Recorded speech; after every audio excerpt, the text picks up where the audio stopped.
All right, hello everybody. This is the second video with regard to attaching the seat brackets to the stock SLC seats or stock fiberglass seats. Anyway, you can see that I bolted the seats together, and this is actually the angle that I think I'll wind up using, and it turns out the seat's a bit more upright than I thought. I thought due to my height I would have to lay the seat back more, but I'm happy to report this seat just needs sort of that slight tilt, which is the front of the seat on the top hole and then the back of the seat on the next to lower hole. And this is actually quite comfortable, and also the holes in the back of the seat will line up fine with the shoulder straps and where they get located on the roll cage. But in any event, we did run into a hitch with this setup, so I simply thought that I could bolt these brackets on, not have to do anything custom, because if you've been following all the videos, I mean, I've really been doing nothing but custom work. Well, it turns out we've got a fitment issue with these seats, and there's a particular reason why. So I'm going to segue over to the car with this seat installed, and then you'll see what the issue is. Alright, so here's the video with the seat with the stock brackets fit into the chassis, and you know, it certainly looks good. I mean, you can see the seat is not, it's not really laying down to an extreme, and it'll be comfortable sitting in the car like that. And once again, the shoulder straps should line up perfectly. So in that sense, the seat's great, but here's the issue. The issue is I had RCR build some custom side impact bars for a track day event, or just for some extra side impact protection on the street. And it turns out, if you see here, there's these two holes. I'll point to them. So there's two holes here, and then there's another two holes underneath the seat, and that's where the base of the side impact bars sit. But if I push this seat as close to the center console as possible, those brackets interfere with the plates, and I don't want to mount the seat, further forward. It has to be as far back as possible. So once again, I have to customize the seats and make my own brackets in order to shift them more towards the center. And also the bottom of the bracket needs to clear those four holes in order to get the side impact bars in. So I'm going to segue over to the driver's seat, which is the wider seat, and I'll show you what I came up with. All right, so here is the gentleman's seat, or the wider seat, with the new mocked up custom seat bracket.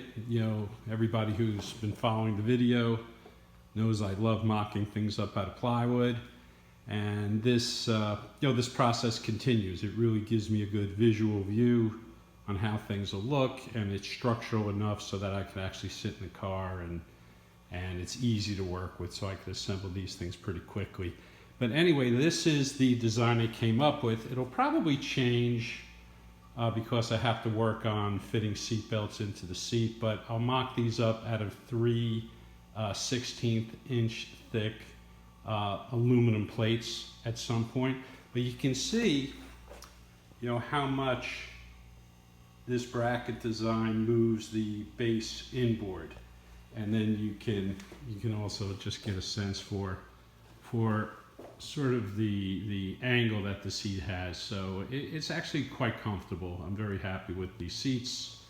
And let's see, lastly, in the last video I mentioned the wider seat, or the gentleman's seat, is 2 inches wider than the standard seat. It turns out it's 1.5 inches wider. So it's enough though to just give your hip bones a little more room, and to me it's a lot more comfortable, this seat, than the standard seat, especially when you have the high sides. If it's a little tight on your hip bones, it's just not comfortable. Okay, so anyway, we will segue over to seeing how the seat with the new brackets fit into the driver's side of the chassis. Okay, so this is the gentleman's seat inserted on the driver's side, and if we zoom in, you can see with the new brackets that, you know, the brackets clear the mounting plate for the side impact bars. So this won't be the final design for the bracket before I fab it up out of 3/8 inch aluminum, but it'll be pretty close, and I think it looks pretty good. I'll also, you know, sort of cosmetically work on the sides of these seats to make it look finished once I get to the interior. But anyway, I'll take a step back here, and you know, this is what the seats look like in the car, and you can see the cutout area for the shoulder belts are significantly above the sort of the chassis portion of the bulkhead. So I actually put the bulkhead panel on, and this seat has about 1.5 inches clearance to the roof, and my head, when resting, just meets the top of the seat. So at 6'2", I've got plenty of room to sit in the car, and the seat is not so inclined that it's uncomfortable. It's actually quite upright, and it feels good.